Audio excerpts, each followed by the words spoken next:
Hey friends, my name is Jackson and welcome back to my channel, Gender Not Found. So obviously me and my mom went moving out today, and I'm actually probably even gonna stay here because they only need to pull up floorboards in the kitchen under the stove, so I can still, like, make food or whatever, because I have an entire counter that's not in front of the stove, so I don't, unless, I guess it depends, but anyway, I'd rather stay here because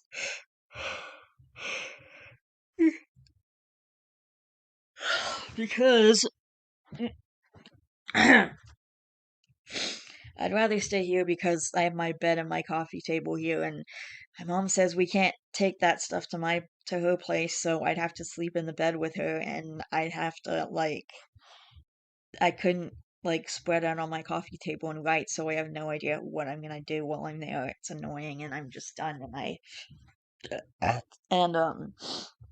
anyway, and the whole situation with the mice and stuff, I was thinking how, like, when I had pet rats, I found out that I was allergic to them. So, like, the mice coming in here constantly and, like, coming into my kitchen and being annoying is probably just aggravating my allergies a lot. So, there's that. Anyway, I'm gonna record 3 or 4 chapters of Guardian Angel,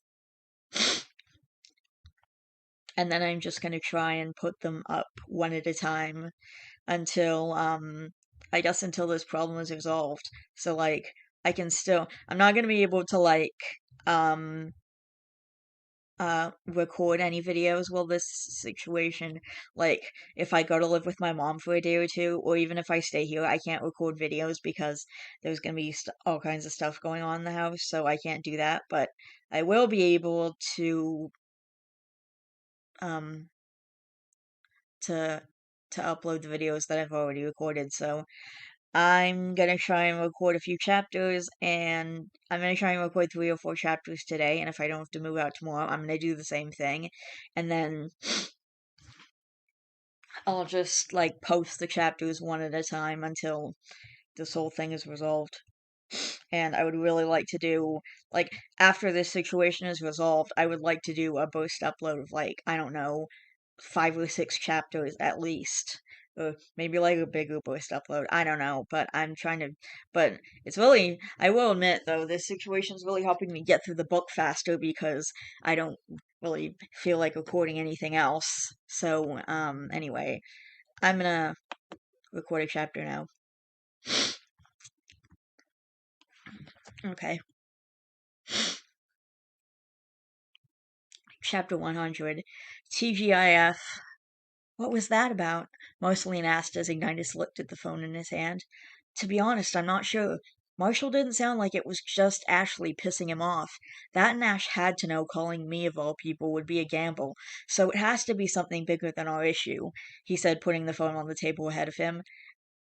They had been in the living room watching a movie when Ash had called, and now Ignitus couldn't pay attention. Reaching forward, he grabbed his phone again, this time dialing out. Ignitus, Ash said sleepily. What's wrong with Marshall? All he said was that it was the usual Ashley bullshit, but he was being wicked evasive. Ashley just told me it was her goal to see if she could at some point get knocked up by Marshall. Basically, she came over off her ass, saw him, and made the decision to. Well, he woke up to her trying to, well, him. Dude, what? That's beyond messed up. It's also like a billion% psycho with the side of what the hell. Hearing this, Marceline turned to face him, ignoring the movie. You're telling me. I get that Marshall's upset. I already got into it with Ashley, and I even brought her back home. She was wrong on every level when I told her that. Thanks for letting me know, Ash. No problem. Family does for family, he said with a yawn. That they do. Have a good night, dude, he said, hanging up, still looking at the phone in his hand. Why did Marshall lie to him? The feel of Marceline's hand on his shoulder caught his attention, and turning his head, he smiled at her. Everything okay? That's what I'm trying to figure out. Apparently, Ashley thought it would be a good idea to try and make Marshall a father of two, he said, watching her mouth drop open.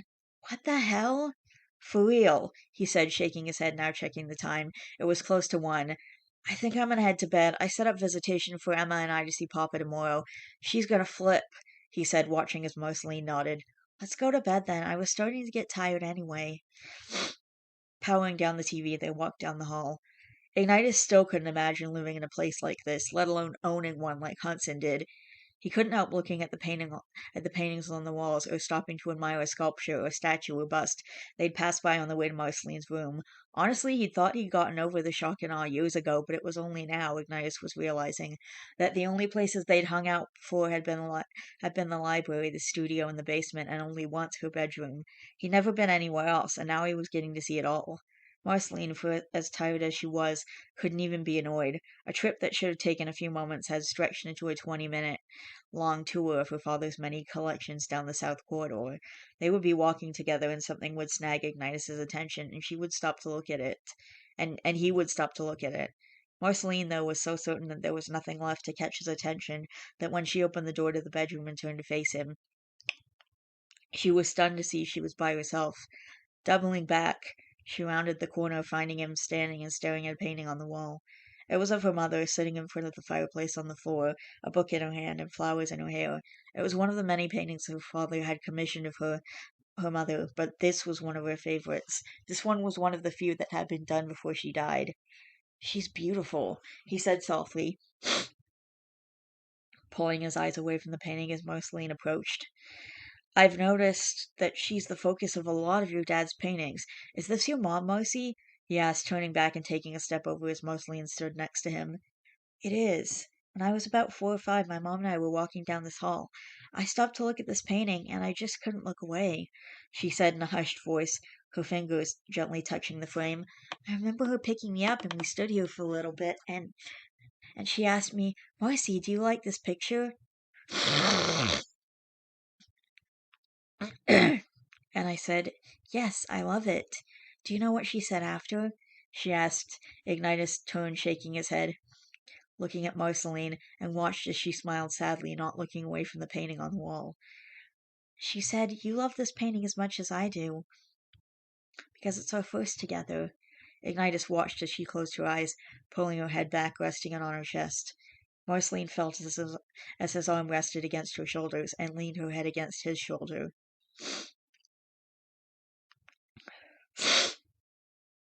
Do you miss her? Every day. Bed?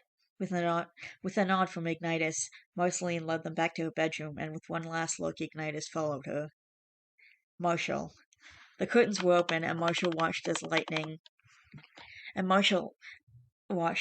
danced across the night sky. Now this he could get used to, sitting in the chair drinking some tea with lemon and honey he'd found in the cabinet.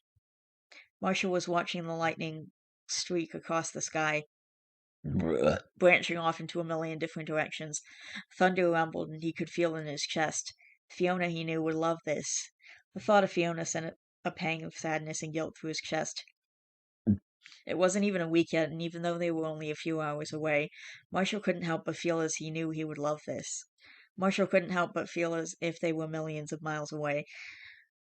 Closing his eyes, he thought of Fiona and Arya, wondering how they could ever be truly happy with their current life, when everything he'd wanted had come with such a price. He sighed. Now wasn't the time for self-pity. Now was the time to figure out how the hell he was going to explain this Ashley bullshit to Fiona. That was a great take, Marshall. All that's left is the playback, and if you like how it sounds, you're all done. Marshall wanted to cry. Done. All done. Yes. I'll be right in for playback, Marshall said, nodding to the man. His throat was sore as hell, and he was more than grateful his mom had grabbed more honey earlier in the week. Grabbing his backpack, he pulled out the bottle, squirting some in his mouth. Throat-soothing delight from the head of a bear. You know, I don't think that's how you're supposed to be eating that. It's like you're sucking the bear's soul out through his head, Marsh. Closing his eyes and trying not to laugh at the pure irony of their similar trains of thought, Marshall looked over, spotting Moko standing in the doorway. Sucking bear souls, huh? That's a new one, I really can't lie, he said with a grin. We're getting ready to do the playback. Want to come? He asked, watching as Mo nodded, following behind him. Is it weird how much I miss being here? Mo asked as they watched the man in the booth fiddling with the dials across from them. Nah, dude, this place will always be home, whether we're here or not.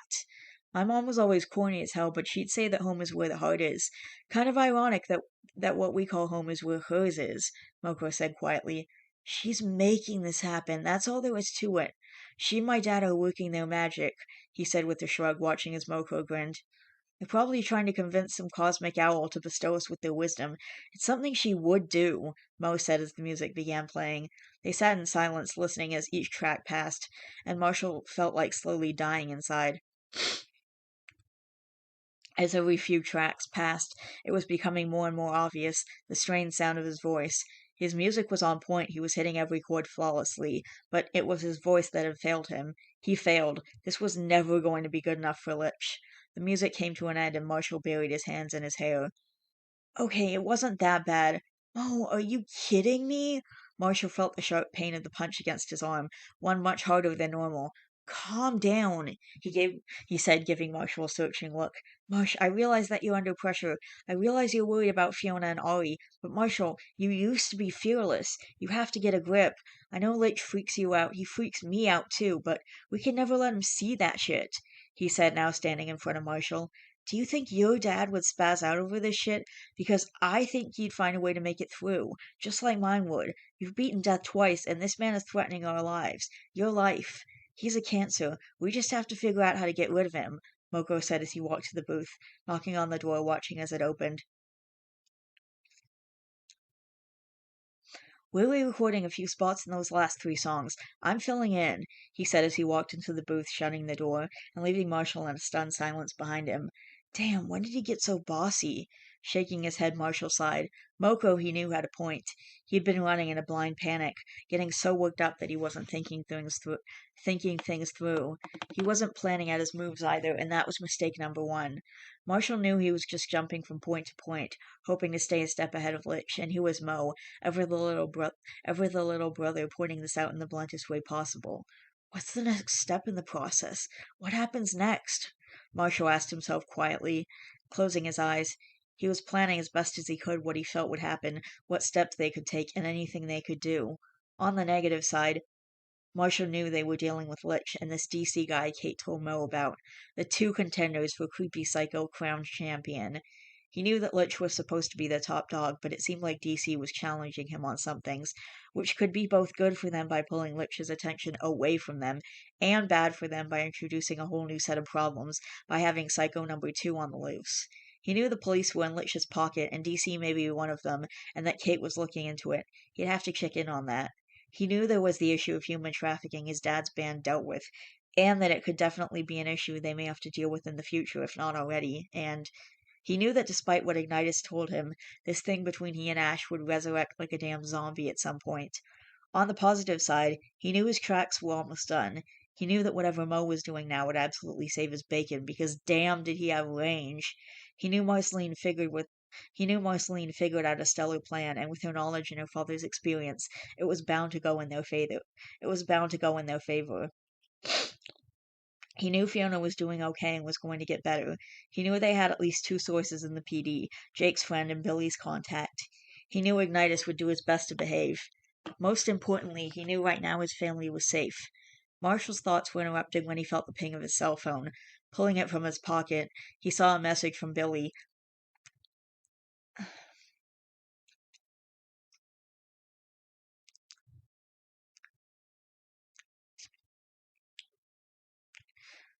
Pulling it from his pocket, he saw a message from Billy, and swiping his phone open, he saw that he'd been sent a video. Pressing play, he smiled, seeing Arya sitting on the carpet chewing a teething ring, Ellen playing with her. Is it recording? Ellen asked. Yup, that was Billy. You ready, Fiona? He asked, the camera turning to Fiona, who was holding a piece of toast in her hand as she grinned, the camera turning back to Arya. Marshall, we've learned Arya is a huge fan of toast, Fiona's voice said from off screen. Ari, look at Mommy. You gonna show Daddy? She asked, the toast visible from the edge of the screen. Marshall watched as her head turned towards Fiona, and the moment she saw the toast, her little eyes went wide as she reached for it. She reached and reached and reached. Come on, guys, give her the oh my god. He watched as Ollie crawled full tilt to Fiona, and when she got to her, everybody cheered, Marshall included. He couldn't stop smiling. He couldn't believe it. Ollie was already crawling. Fiona lifted her from the ground, giving her a bite of toast, and smiled at the camera. Ollie misses you, Marshall. When you get here, she's never going to leave you alone, she said with a laugh. We love you, and we can't wait to see you, Fiona said, the video ending. Marshall felt so much pride. Ollie was crawling, not even 8 months old and crawling. He felt like his heart would burst. He rewatched the video several more times, finally sending it to the group chat for the guys to see before pocketing his phone. He could watch it all day, but he knew he needed to focus. They needed to find a way to figure out if people were going missing from their concerts. Maybe this conversation is one to have with Billy and the guys, he thought, watching as the doors ahead of him opened, Moko walking out.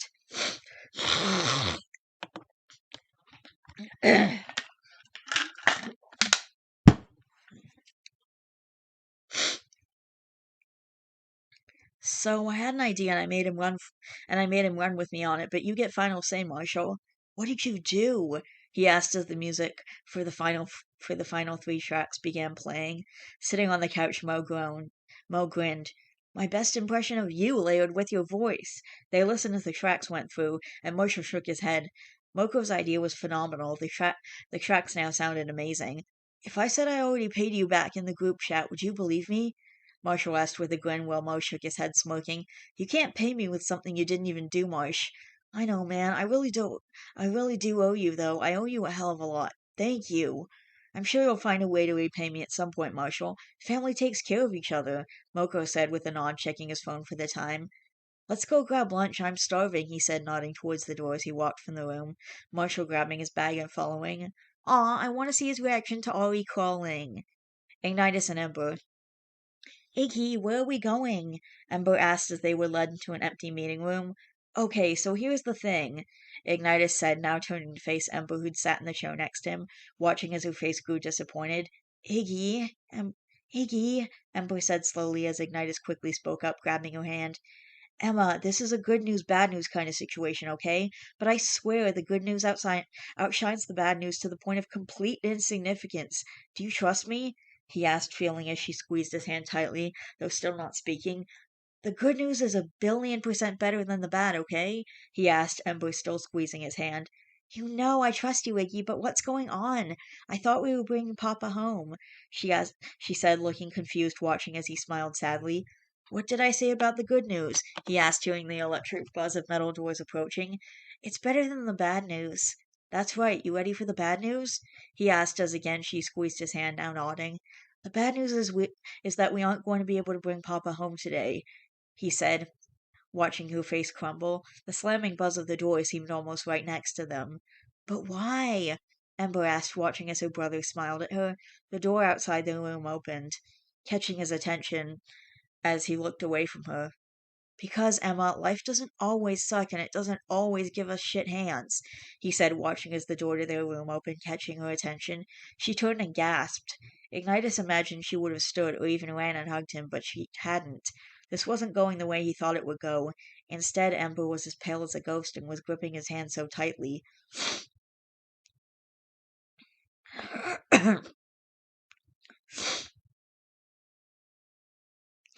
Iggy, I think I'm gonna pass out, Ember gasped, her free hand gripping the table. Yo, what? He was in front of her in an instant, knowing he needed to do something for her, but not sure what. Excuse me, can you get a nurse for my granddaughter, please? What, did you not eat today? Ignitus asked, racking his brain for the time. The nurse hurried in, giving her a carton of juice, as Ember was taking slow breaths. Damn it, it's after 1. I knew I should have fed you first. For real, who forgets to eat? Can't believe you picked up that model bullshit, Ignitus grumbled, fussing over Ember, feeling her hand tighten on his. The other hand now gripped his ear tightly, making him wince. I'm a little surprised, Iggy, she said in a choked voice, tilting his head to look him in the eye. Can you have the damn decency to let me be a little surprised? She said in a trembling voice, her eyes glassy. Taking a breath, Ember released his ear and stood. Walking over to her papa, she stared at him, taking in the face she never imagined seeing again. Stepping forward, she hugged him, bursting into tears. Ignitus couldn't help but smile. That was what he'd been expecting. Ember cried and cried, and then as they sat at the table, she began talking. She talked for what felt like days, and Ignitus barely got a word in edgewise. Instead, he just sat there with his cheek resting on his fist and grinned, listening as Ember filled their papa in on everything under the sun. Ignitus was lost in his thoughts when Ember's words pulled him back to reality. And Papa, Iggy's married, she said, placing her hand on his shoulder. He felt his cheeks flush in embarrassment as Ember continued on, now pouring praise. Papa, you would be so proud of him. Iggy's got a successful career too, and I'm so proud of him. Ember said, turning to Ignitus, who looked at her in utter surprise. Thanks, Em, that's really sweet. Iggy, I mean it. You've always been this rash kid, and you had some trouble in the past, but you're doing so well now. You've grown up so much that I just can't believe it. I've always been proud of you, but now in this moment, I am more than proud of you. I'm happy that you're having an amazing life, Iggy, she said with a grin. Hearing this, Ignitus wanted to smile, but he found it more than difficult to. From his sister's perspective, he could understand how Ember thought the life he was living right now was as great as she thought it was. She didn't know about Lich. She didn't know about the problems she didn't know about the problems he'd been dealing with up until this point, and he didn't want her to know. Wait, she doesn't know? Ember must have thought he was taking her praise in stride because she turned back to their papa. I can't wait for their next concert, Papa. I'm going to that one, she said with a laugh, though the speed in which Ignitus objected stung like a slap.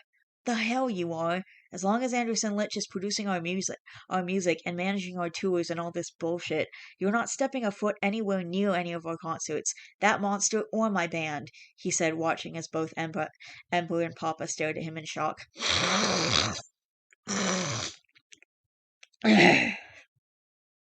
What's going on, son? We're handling it, he said, looking from his sister to his grandfather. The fact they both had the same I don't believe you face was something he would have found more than amusing had they not been looking at him because of this.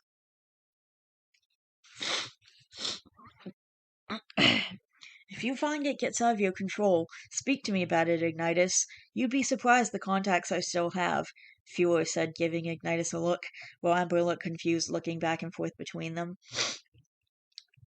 The nod he gave his grandfather was minuscule, one small enough not to be noticed by Ember, but one seen all the same. So are you and Marcy having any babies any time soon?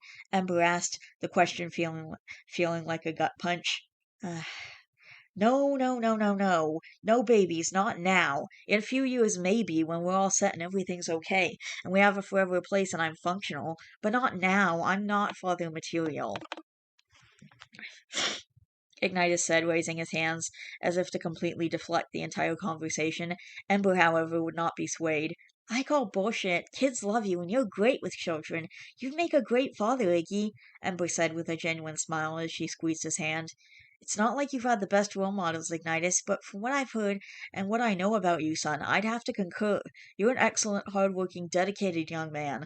Blaze said so over and over again. Quickly, Ignitus stood. This was all getting to be too much. He walked to the bathroom, closing the door behind him, taking a breath. Where the hell had all of that come from? Freaking Ember and her baby rabies. Turning on the cold water, he splashed his face, drying it with paper towel. Heading back into the room, he found Ember was now on a tangent about the time she'd asked Finn for a hand at the grocery store. Ignitus was relieved to see that he was no longer the topic of conversation. Excuse me. Their time passed in the blink of an eye, and all too soon the officers were here to collect their grandfather. Ember hugged him tightly, not wanting to let go, wiping her eyes as she stepped back. Oh, baby doll, we'll see each other real soon, and they'll be adding your numbers to my account, so we can talk on the phone, too. Don't you worry, sweetheart, he said, kissing her forehead.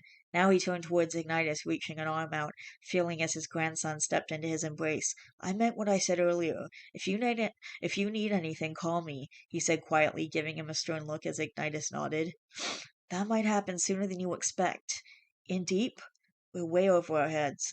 We'll talk next in person. Don't bring up business over the phone, he said, quietly taking a step back and allowing the officers to cuff him. Ignitus could feel Ember squeezing his hand tightly as they took him away, another officer now leading them from the room. How long have you known about this? She asked as they walked out of the prison. Less than a week. I wanted to be sure it was him before I got your hopes up, he said, giving her hand a squeeze. I can respect that. I still haven't spoken with Finn. Honestly, if he hadn't brought those papers home, we'd still be thinking Papa was dead, Egg. I feel like I owe him so much. Everything from complete forgiveness to a throat punch, she said as they walked to the truck. On the plus side, we have Papa back, he said, watching as she smiled, squeezing his hand again.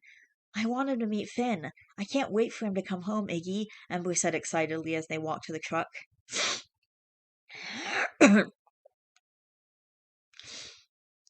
Pulling the loose brick.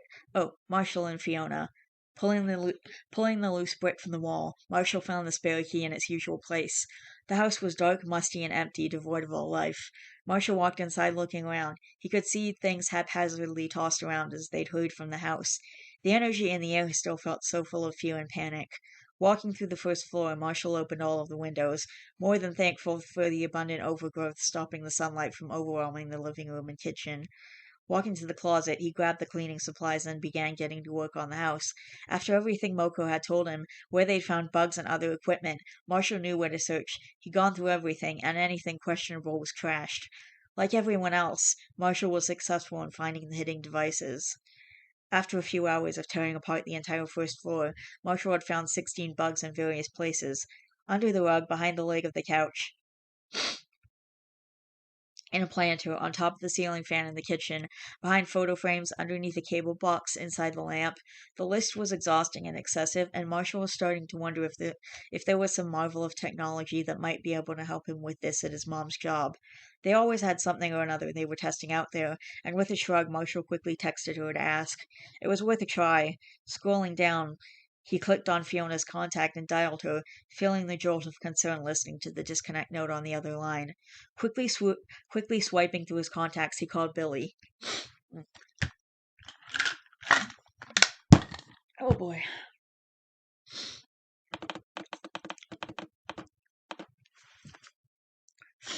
Fiona slowly moved her arm out from under Aria. She nodded off herself, putting the baby down for a nap. Slowly she crept out, avoiding the squeaky boards and sneaking from the room.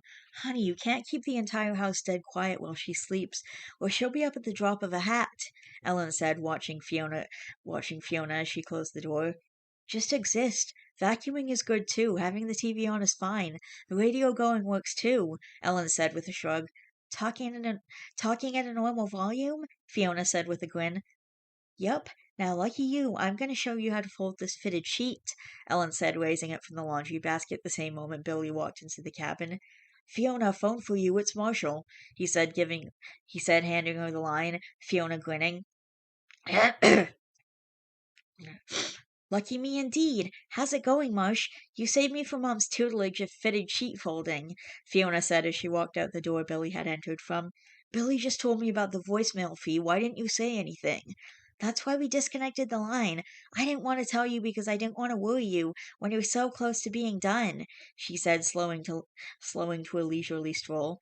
I miss you, Marshall. How are you doing? You sound really hoarse. I miss you too, Fiona. My throat will get better, but I have to talk to you about something that happened while I was out here, Marshall said, now sounding more than bothered. Fiona frowned, hearing that. Marsh, is everything okay? Yes and no. Everybody is physically fine, and this has nothing to do with Litch or the band. It's just something that happened with me. Immediately, Fiona felt a jolt of concern. Marshall, are you okay? I'm physically fine. It's really been bothering me since it happened, and I wanted to talk to you about it in person, but I can't wait anymore. It's killing me. Fiona sat in silence for a moment, her mind racing as she swallowed thickly. She knew Marshall could hear her breathing. Marshall, what happened? I met with the guys the other day, and we all got to talking, and I pressed Ash because I knew something was bugging him. Well, his mom's sick and lost her job, and because of all the repairs on the house he's done, that's where all his money went, and they've been late on rent. Marsh, what does this have to do with what happened? Fiona asked. Not that she didn't feel for Ash, but what did this have to do with Marshall? I don't feel for him. It's what led up to it. Please, go on. The guys and I pitched in for a few months' rent so they wouldn't have to worry. I was pulling long day recording sessions, so I was exhausted. I stopped by Ash's place to bring in the money, but he wasn't home yet. His mom was there, and we were talking. She said Ashley moved out, and she went on and on about Ash before heading to bed.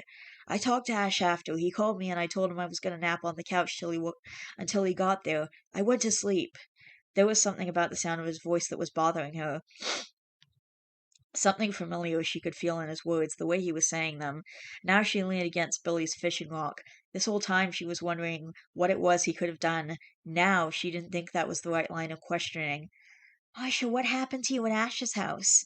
Fiona asked quietly, knowing she was not going to like the answer. Fiona could hear him swallowing, and the sound of a glass being put down. I was dreaming about you, he said, his voice sounding so insistent. I didn't mean to. You didn't mean to? Marshall, you were unconscious, right? Fiona asked, now having a feeling of where this was going. What did Ashley do to you? I woke up and she was kissing me. She was straddling me, and she was trying really hard for my body to be more cooperative than it was. I'm sorry. Marsh, what the hell? You don't apologize. You absolutely do not apologize. Don't, Marshall, don't you see how wrong what she did is? Fiona asked in disbelief. You're not mad? Not at you, Marshall. You were sleeping and she tried having sex with you.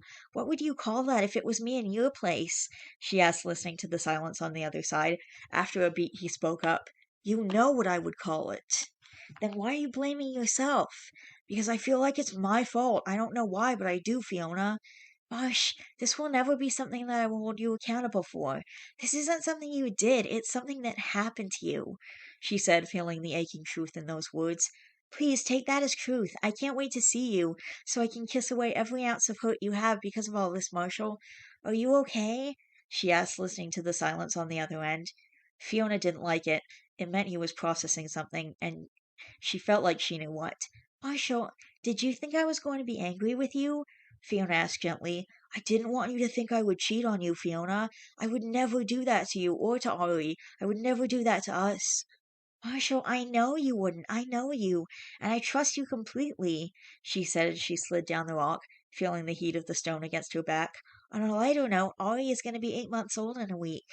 I know, it's crazy how fast the time is flying. But on a lighter note than that, I'm done, like, all done with the Lich's work and everything. When I get back after I drop it off, I'm going to fill you in on everything. The plan, what's going on, what we found out, all of it. That's if you want to know. There's some scary stuff going on, Fee. Would it be a good idea to bring Ari back there, Marshall? Fiona asked quietly. I don't know. As of right now, I'm not sure. I think I'm going to talk to my mom and dad. Maybe they can keep her for the first few days back. We can make sure everything's okay and safe first. Fiona, I want to see my baby, Marshall said, the ache in his voice almost palpable. I want to see you and I want to see her. I miss you guys. And we miss you, Marshall. You'll be back soon. I can't wait for you to get here, Fiona said, hearing a beep coming through the line. Uh-oh. She checked the phone at the same time Marshall spoke. That's Ma, I've got to let you go. That's Ma, I've got to let you go. I'll talk to you later, Marsh. We love you. I love you too. Bye. Bye. The line went dead as Fiona closed her eyes. Taking a breath, she focused on calming her rampaging thoughts as she walked back to the cabin. She walked through the door, finding everyone in the living room. Smiling, Fiona handed the phone back to Billy, thanking him. So you were out there for quite a while. Do we have good news? Ellen asked, looking up from her book. Great news. Marshall finished everything. Could you and Dad take Ori the first few nights we're back home? I want to make sure everything's going to be safe, and that Lich won't try anything, Fiona said, crossing her arms. Yes, sweetie, that's no problem. Are you okay, though? Are you okay, though? I know this is good news, but you sound a little mad, Ellen said, giving Fiona a searching look. Now Fiona smiled, sitting on the couch next to her mom. I'm okay, Ma. A little worried, maybe, but I'm okay, she said, leaning her head on her mom's shoulder. Closing her eyes, Fiona continued to smile, liking the direction her thoughts were going in. If they're going to take Ollie for a few days, then I'll have a solid 48 hours to find Ashley and beat her ass into the ground.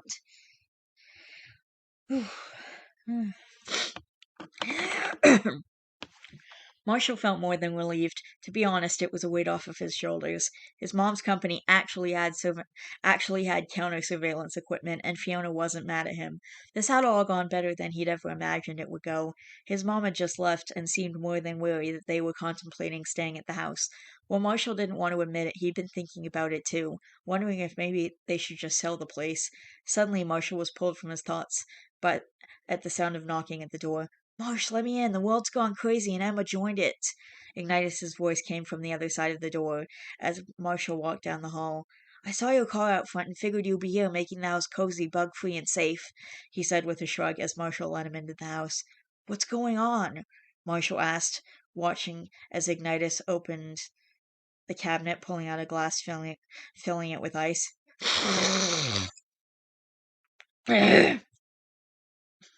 Emma's tapped. Being around Papa and the sudden familial connections had to have caused a chemical imbalance in her brain because this girl is bananas. Hearing this, Marshall laughed. What did Em say that was so bad, Egg? He asked, pushing himself onto the counter, watching as Ignitus managed to find a soda far too easily in the back of the fridge. She asked when Marcy and I were going to have kids, he said, taking a drink and looking to Marshall, as though he should completely agree that his twin had most definitely lost her damn mind. Marsh, I don't even know if Marcy wants children. I mean, I want kids. Not now, but when I'm actually father worthy, I would. But my worry is that you can like children and still not want them, you know? He said, looking over at Marshall, who nodded. Duh. I can get that. This is going to be one of those things you and Marceline sit down and talk about, Egg. You've got to remember, yes, you were friends for years, but you weren't getting to know each other to prepare for life together. You guys were friends. You're going to learn a lot about Marceline. Some of it may annoy you, and some you may not like, but if you love her the way you say you do, none of these things will be a deal breaker. Marshall, I know our whole, I know our whole relationship is completely rushed. I do. But there is something in my soul that recognizes her as its match, and her as its home. There's nothing about her that could scare me away, Marshall. Nothing. Then you've got nothing to worry about, dude, Marshall said with a shrug, now offering Ignitus the device next to him. Mom had a way to beat the system, and it's pretty spectacular, he said, watching as Ignitus fiddled with it. It picks up the electronic signals emitted by surveillance equipment. I still haven't cleared up outstairs if you want to give me a hand, Marshall said, hopping off the counter and walking back into the living room. Ignitus followed behind, watching Marshall dig through a box on the living room table, pulling out device after device, laying them on the table. These guys are the ones that pick up devices, he said, motioning towards the one Ignitus had in his hand. Motioning to the next one, Marshall continued. These are signal jammers. We set these up, and any device they could ever find a way to sneak back in won't work as long as it's within the 100-foot radius. I had Ma get one of these for all of us. These all work with surveillance equipment, so cameras, microphones, everything. We're covered, Marshall said, watching his FP grin digging through the box. Your mom's a boss. Nah, she's the boss. She's the boss. Ma's the new CEO. She worked her ass off, and she finally has run of the entire place, Marshall said with a grin. She had this huge promotion after-party thing, and it all boiled down to Mom being completely trashed, hugging me and crying when she got home because I was still here, he said with a laugh as Ignitus shook his head. Okay, I'll help you clear the rest of the house, then I'll head home. Marcy should be back from work by then. Ignitus said, grabbing the device from Marshall as they headed upstairs.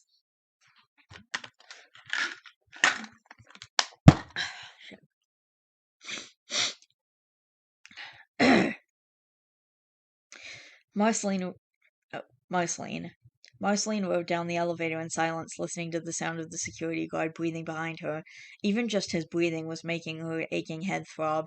This was courtesy of dear old Dad after his secretary spoke with him.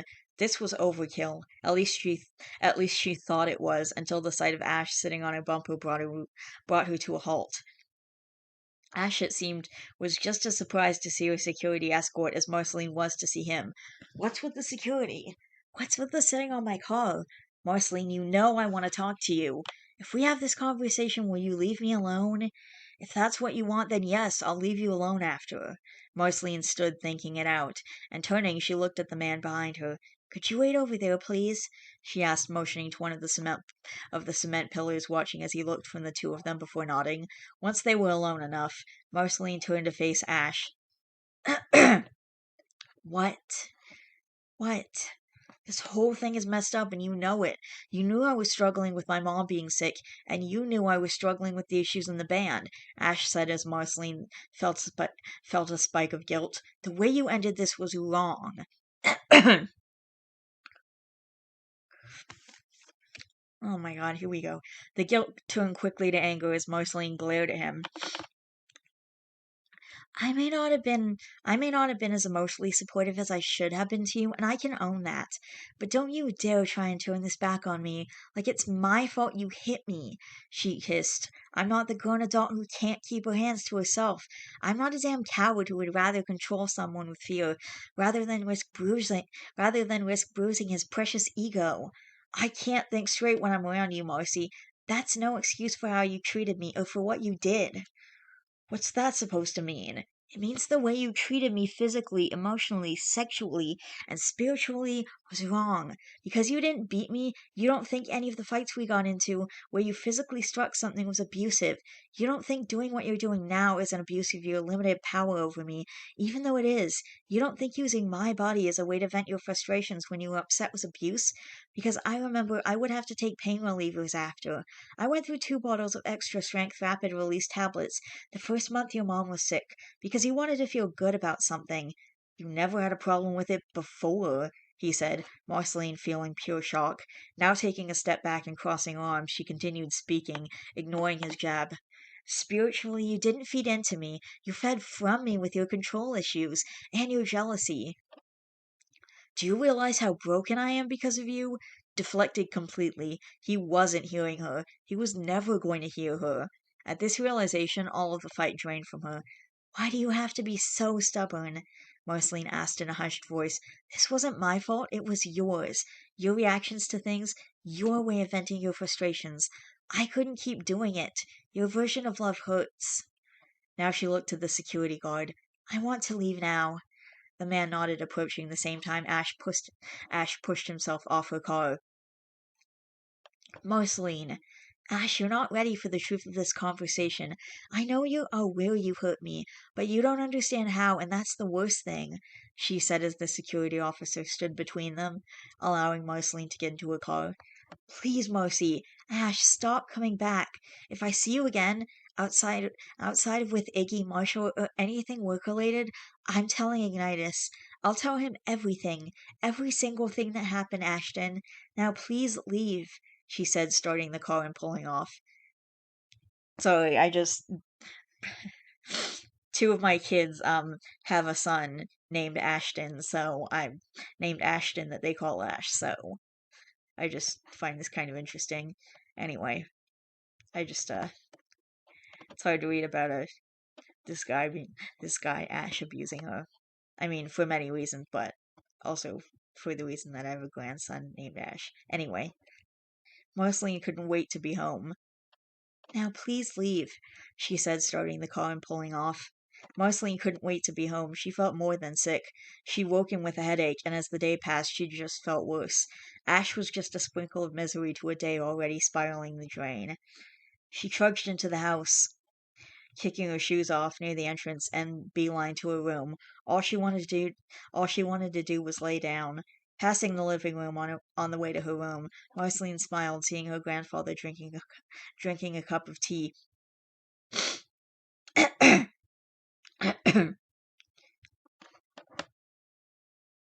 Watch Her grandfather drinking a cup of tea, watching a nature documentary. Glancing over, he spotted her standing there and smiled warmly at her. Hello, Betty, he said, turning back to the TV, but pausing, seeing the look in her face. What's wrong, darling? She didn't need this today. Not this. Marceline swallowed thickly. I just had a tough day today is all, she said, feeling complete and utter devastation, and trying so hard not to let it show. Well, darling, just you take one day at a time, Simon said with a nod, watching as Marceline smiled at him. I absolutely will, she choked out, watching as now satisfied. Her grandfather turned back to the TV. Turning away, Marceline walked down the hall, her eyes burning. Finally, she made it to her room and immediately threw herself on her bed. Marceline, her heart was aching. Marceline reached for Hambo, the stuffed bear her grandpa had given her after she lost her mom. With a pang, she realized that he must still be at the apartment. Closing her eyes, Marceline hugged herself and wanted nothing more than for it all to stop.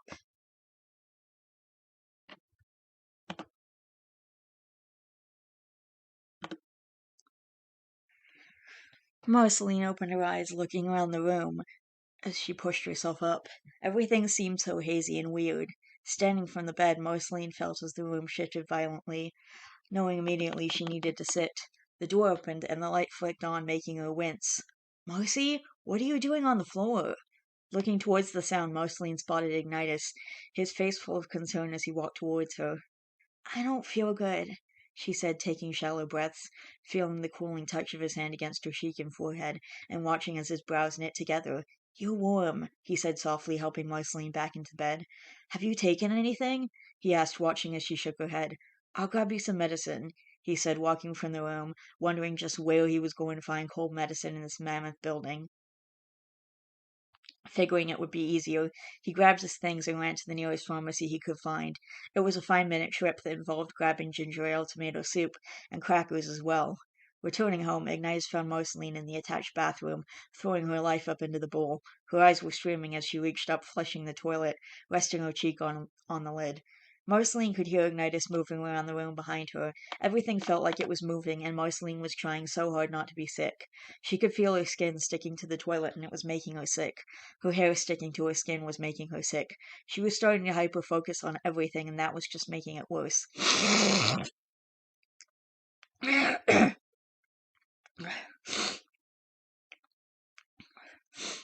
Marceline could hear Ignitus move. Oh, the sudden sensation of coldness on the back of her neck made Marceline's stomach lurch, and immediately she gagged. It was too much, and she immediately began shaking her head. The relief she felt was immense when he removed the cloth. Ignitus, she knew, was standing behind her, waiting for what she didn't know. Probably for her to die, but damn, he was just trying to help. "You okay?" he asked gently, watching as she nodded. "Do you want me to get you anything? Water to rinse your mouth?"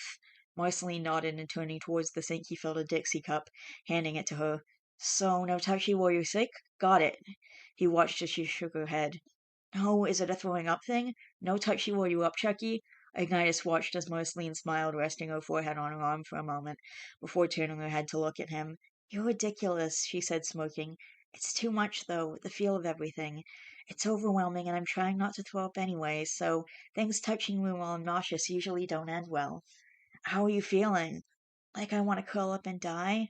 "Think you're gonna throw up again?" "I saw my breakfast in the bowl, so probably not," Marceline said, taking the hand he offered to her, slowly unsticking herself from the toilet. She stood, Ignitus holding her steady, as she leaned against him. The room once again spun as Marceline closed her eyes. When she opened her eyes, she was back in bed, the cloyingly sweet taste of cherries in her mouth. "You're surprisingly dainty. I wasn't expecting you to faint on me like that." Marcy felt the cold glass against her lips and the fizzle of the drink against her tongue, as it slowly began to settle her stomach. "I didn't faint," she said stubbornly. "You actually really did," he said, replacing the cloth on her forehead. "I've got to say, you fought tooth and nail in my every effort to take care of you. So please stop being a pain in my ass, honey," he said, brushing the hair from her eyes. "Do you not know who I am?" Marceline said with a sleepy laugh, though after a beat she spoke again. "I want you to hold me." Ignitus looked at her pouting face. "Well, come here, Queen Bossy," he said with a smirk, laying down on the bed, feeling as she snuggled close against him. Ignitus's arms wrapped around her, holding her tightly. Marceline sighed contentedly, turning in his arms so she could snuggle against his chest. The warm feeling of comfort Ignitus felt as Marceline's arms wrapped around him was immense. He was genuinely trying to figure out if it was something he thought he was feeling, if it was Marcy's fever, or a combination of both. The sound of her sniffle caught his attention. "What's wrong?" he asked softly, pulling back to look at Marceline. She looked exhausted as the tears ran down her cheeks. "Grandpa didn't recognize me today. He called me Betty. That destroyed me, Iggy. That one really, really hurt," she said, letting out a shuddering breath, feeling as his hand rubbed soothingly on her back. "I knew it was going to happen eventually, but oh my God, this hurts," she sobbed, burying her face into her chest. "It's going to feel like this every time. I know it will." Ignitus couldn't think of anything to say to this. It was one thing for someone to grow old and die, get sick and die, or just die, but this wasn't on the same level. Simon was completely healthy physically. It was mentally that he was deteriorating. He was alive and well, but his memories were slowly being eaten away. Names, family, his memories were dying. Some days were better than others. It was why Hunson had Simon move in. Closing his eyes, Ignitus held Marceline tighter. Closing his eyes, Marceline held Closing his eyes, Ignitus held Marceline tighter. He might not be able to do anything about this situation, but he could hold her until she felt better.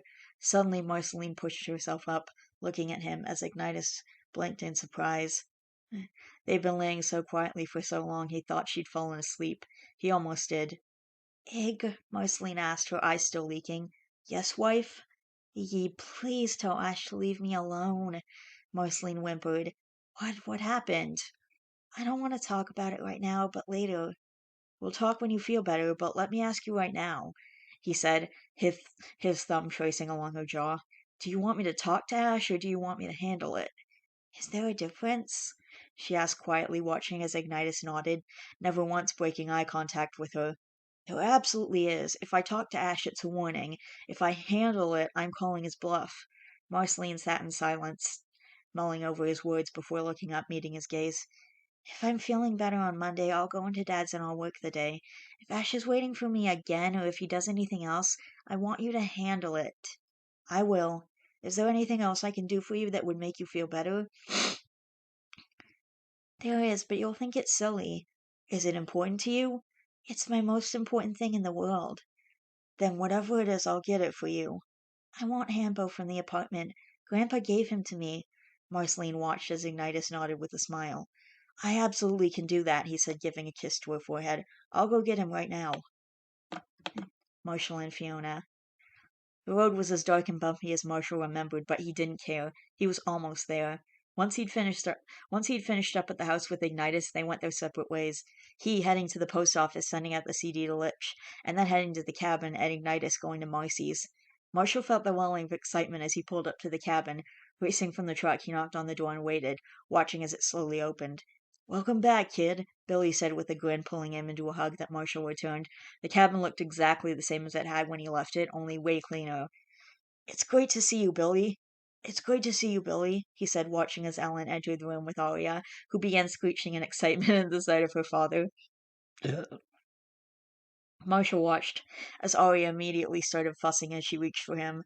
Without hesitation, Marshall lifted the baby into his arms, feeling as she nuzzled her face into his neck. The feel of her little fingers touching his face brought tears to his eyes.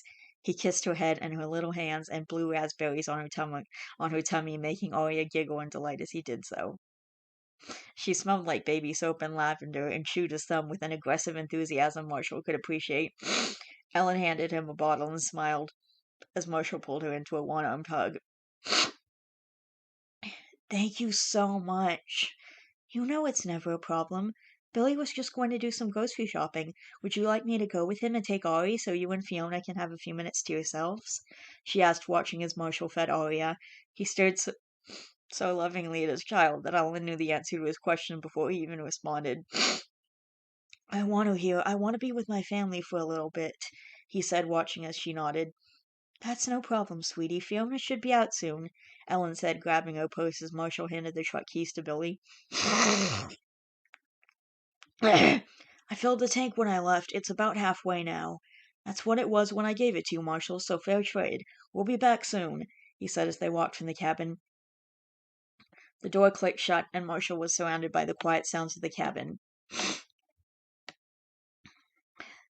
The soft sound of Fiona's humming in the shower, the sound of the water, the sounds of Ari nursing in his arms, the sounds of the crickets. Bringing Ari to his shoulder, he patted her back, listening as she burped loudly. Marshall nodding in appreciation. Good one, he said, feeling as again she nestled her face into his neck. Closing his eyes, Marshall nuzzled his lips against her head, peppering Ari with kisses, feeling as she pressed her head against his as she did. Daddy missed you so much, baby girl, he said, his hand rubbing up and down her back. I know you missed me too, he murmured, feeling as her breath deepened as she fell asleep on his shoulder. Marshall continued rubbing her back, watching as the bathroom door opened, Fiona walking out in a towel. The moment she saw him, Fiona's face lit up. Marshall! Quickly, Marshall brought his finger to his lips, looking down at Arya. Fiona walked by, still smiling. I'll be right back. I'm gonna get dressed. Marshall nodded, watching as Fiona disappeared into the bedroom. To his surprise, Marshall blinked his eyes open, feeling a gentle touch on his cheek. Fiona was hovering over him, dressed now in pajamas. her hair dripping wet from her shower, wrapped in a t-shirt. With his free hand, he reached up, guiding her lips to his, watching as her eyes closed. After a moment, Fiona pulled back, taking a moment to catch her breath. Standing, she lifted Arya from his arms and walked into the bedroom, motioning for him to follow. Marshall did as he was bid, following Fiona into the other room, closing the door behind them. Marshall watched Fiona lay Arya in the playpen as he sat at the foot of the bed. Finally, she turned towards him, and watching as he opened his arms, Fiona stepped into Marshall's embrace, cradling his head against her chest. I missed you. I missed you so much, Fiona whispered as Marshall reveled in the sensation of her touch. Hearing her breath catch as he kissed his way up her chest, Marshall tugged Fiona closer to him. Her fingers tangled into his hair, bringing her lips to his as Marshall pulled Fiona down on the bed with him. Her hands caressed the back of his neck, moving down his chest and around his back. Fiona's nails dug into his shoulder blade. Her body was trembling from the anticipation of his touch. As they continued kissing on the bed, Marshall knew that Billy and Ellen would be back soon. They weren't doing this tonight. Marshall wanted to take his time with Fiona. He wanted to kiss every single inch of her body, and wanted to absolutely worship her. There would be zero interruptions during that time. Moving so he lay beside her, Marshall pulled Fiona close, resting his forehead against hers. I'm so happy you're here, Marsh, Fiona said, unable to stop touching him. Her fingers traced along the familiar features of his face as she smiled at him. Marshall did the same, his fingers dancing along her arm as she trailed kisses from her forehead to her nose and across her cheeks. Wrapping her arms around him, Fiona nuzzled her face into his chest, letting out a sigh as she did so. Marshall smiled as he closed his eyes. This was what he'd missed the most. The feel of Fiona's arm against his chest, the warm vanilla cinnamon scent she always seemed to radiate. That nuzzle and sigh, though, was the hook, line, and sinker. It had always been. Ignitus. Climbing up the stairs, Ignitus opened the door to the apartment, walking into the living room where he froze. Ash was standing directly in front of him, holding Hambo in one hand and Hambo's leg in the other. Oh my god. Looking like a deer in headlights. Ignitus watched as Ash dropped both pieces, tossing them onto the table.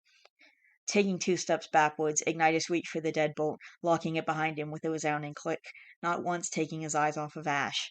It was official. He was handling it. Now what? Ash asked, opening his arms. It's not like you're gonna do anything to... Ignitus didn't think. He just moved. Holy crap, that was a really long chapter, and I am fucking tired, and it's 10 o'clock. I know I said I was gonna record 3 or 4 chapters tonight, but, that's not happening. Also, I did finish Adventure Time a few months back. I think it was around September or October. So, I know, like, everything that happens in the show. I'm not gonna share spoilers just in case you guys haven't seen it yet, or in case you guys want to watch it. I'm planning to do, like, an entire huge review on it at some point in the future, so I'll talk about it then. But, I do understand the whole thing that's happening with Simon and the importance of Hambo and all of that, and I can't believe that he destroyed her bear, but, uh, see, this is why I will never feel bad for Ash. He keeps getting worse and worse. I feel bad for his mom because she's fucking sick and that sucks, but I don't feel bad for him because he's an abusive asshole, and I have no sympathy for abusive assholes. Like, whatever, it's over. Ugh. Like, whatever.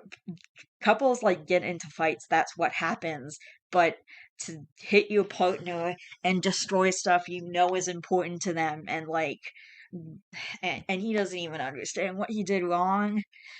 I hate this. I hate that shit. Anyway, like, the Lich doesn't really freak me out. Even in the show, the Lich didn't really freak me out, especially after. But anyway, but Ash does bother me, like, a lot. The Lich doesn't bother me. I mean, some of the stuff he does bothers me, but, Ash is really the one who bothers me. Like, it's not so triggering for me that I would stop reading because obviously I've been reading this entire time. I read 100 chapters. I just realized I read 100 chapters of this book. It took me 2 years, but I finally fucking did it. I read, wait, It's probably been longer than 2 years because I used to post chapters on my old channel too. But anyway, I took a long break that was supposed to be a short break, but then it turned into a longer break, and then, I don't know, I'm doing what I feel like. If I feel like recording, I'm gonna record. If I don't feel like recording, I won't record. Like, I'm just doing what I feel like because the entire situation is so stressful. But I'm gonna drop this chapter, and then I'm gonna record, some more chapters, hopefully tomorrow. I don't have anything going on tomorrow, unless, of course, I need to deal with this situation with the landlord. I don't know. My mom's gonna tell me when we need to figure this whole thing out with the landlord and stuff. But in the meantime, I love each and every one of you guys. Please don't forget to always be yourself. You are valid. Don't forget to be good to yourself and to others. And I will see all you guys in another video soon. Bye.